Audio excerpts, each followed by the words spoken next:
Kung ikaw ay ako, ikararangal ko ang babaeng katulad niya. Isang bagay lamang doon na ito ang gusto kong malaman. Ikaw ba ang unang lalaki sa kanya? Ako nga ho, Tay. Gano'n naman pala. Kung gayon, pakakasalan mo siya. Eh, kung ayokong pakasal.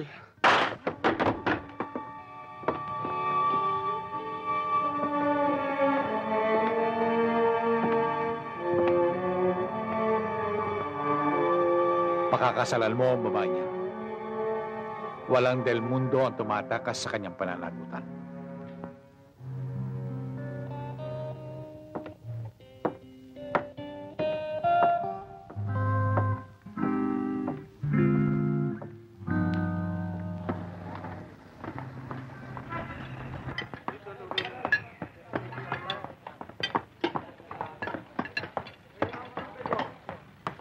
Ayun ho.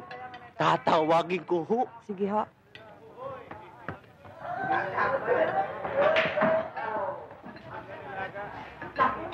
Santo, andyan si Celia. Sige, salamat ho. Celia. Ha? Ayan si Chris, oh. Chris! Tita Celia! Tita Celia? Paano mo malaman na andito kami? Kaya pala tumataba ka eh. Alam mo, Oh. masarap ang lugong dito. Talaga? Sana, Tita Celia, ikaw na lang naging nanay ko para sabay-sabay tayong kumakain dito. Sige, Chris, ubusin mo yan. Kumain ka ng kumain. Crisanto, tutuloy na ako, ha. Ikaw nang bahala sa sinabi ko, ha. Ako na ang bahala. Alis na ako.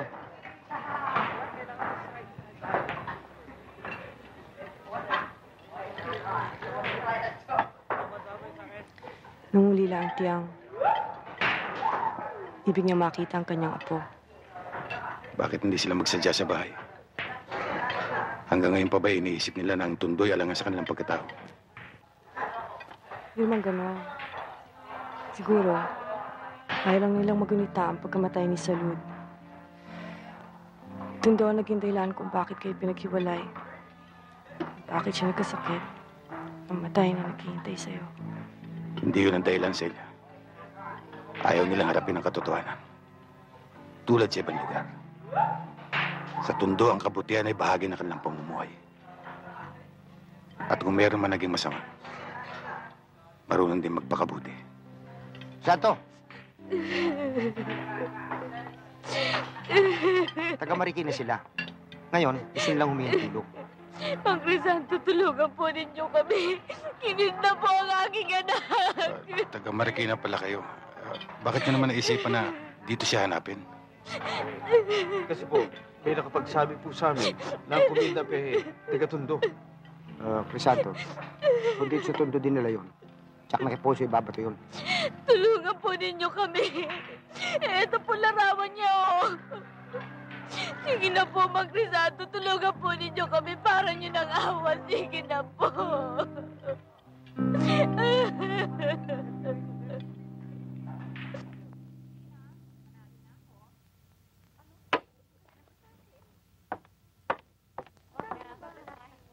Sinong nanalo? Ano ba? Puro bara kayo. Nagre-reklamo tuloy ang mga customer.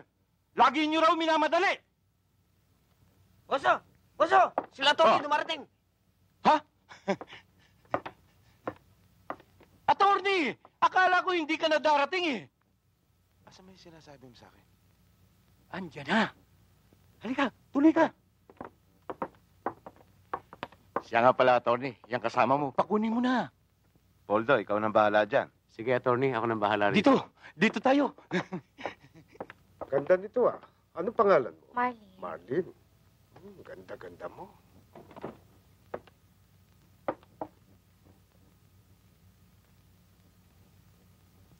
Yan ang sinasabi ko sa'yo, attorney. Batang-bata yan. Kaya lang, mas mataas ang presyo niyan sa dati.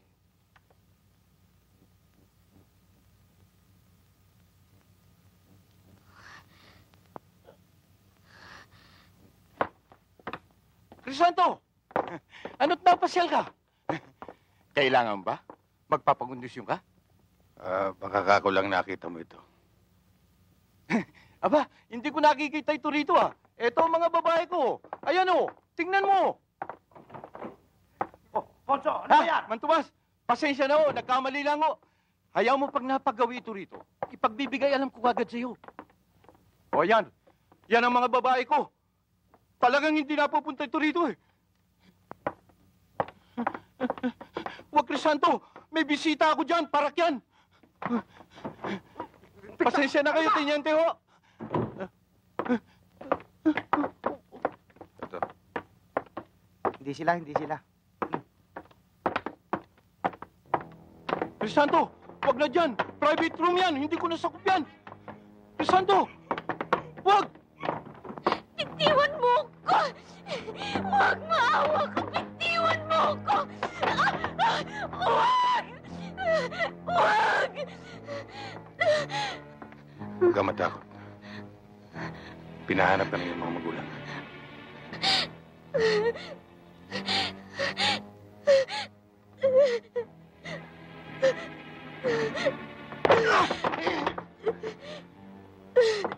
Talagang hayop ka, Ponso. Pati batang walang malay, kinladkad mo rito. Pinakidnap mo pa. Hindi ko alam na kinidnap yan. Ang sabi nila sa akin, gusto niya makapaghanap buhay para makapag-aral. Huwag mo na akong lokohin, Ponso. Hindi kita niloloko, Crisanto. At saka ba't mo ako ginaganito? Baka hindi mo alam kung sino ang nakapatong sa akin. Alam ko. At huwag mo siyang ipagmalaki sa akin. Ito, tandaan mo. Kung itinuturing mo sarili mo basura, iwan mong ganon. Dahil sa susunod, pag yan ay nangamoy, tuluyan kang mabubulok at lalangawin.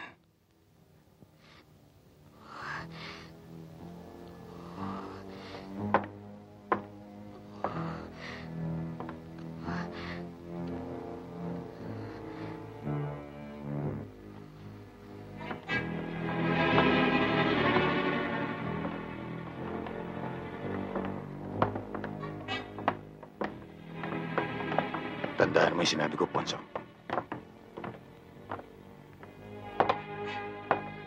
Bakit hindi si Kabador ang kausapin mo? Mas may impluensya siya. Pareho ko kayong sinbaybayan. Hindi isang tipong lalaki magpapailalim sa amin. Lalong-lalo naman, hindi naman siya pwede magiging pinuno namin. Sa pagpupulis mo at pagsasama-sama mo kay Pador, sinisiguro kong hindi mo kikitain ng salaping ipagkakalog namin sa'yo.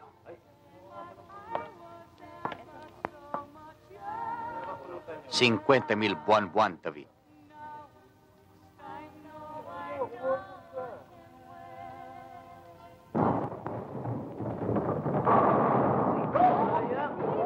Isipin mo, Kiko. Hindi ba lumalabas na baliwala ka rin? Hanggang may kinikilalang Crisanto dito sa Tondo. Teka nga muna. Ano ka ba sa organisasyon nyo? Simple lamang.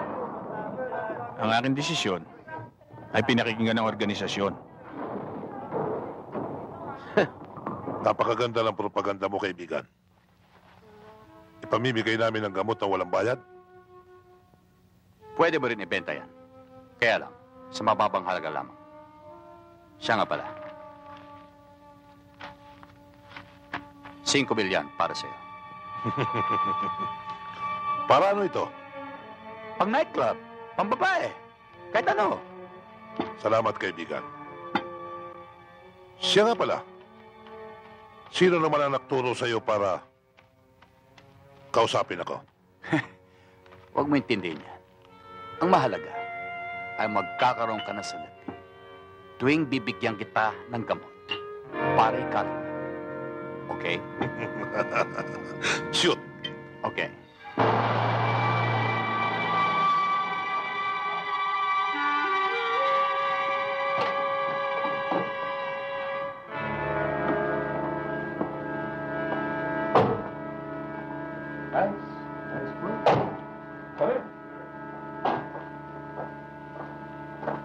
Gentlemen, I want you to meet Mr. Broderick Smith and his associates. They just played in. Hello, Mendo. I detect in you the cunning intelligence of Monte. You can count on it, Mr. Smith. Well, in Paca, they're all seasoned, especially this guy. How are you, Mr. Smith? Fine. I've heard a lot about you and your fair dealings. Good. Brad, they all have already started. Good. Gentlemen, I hope you don't mind if I beg off. I'm pretty tired, jet lag and all. Like the rest. Sure, we understand. Robbie, will you please escort Mr. Smith and his associate to the rooms? Come, Mr. Smith. Thank you. Boss, ito si Teniente David ng Cavite. At siya naman si Francisco Kiko Ordiales ng Tondo. Kiko? Teniente, alam ko ang lahat tungkol sa inyo.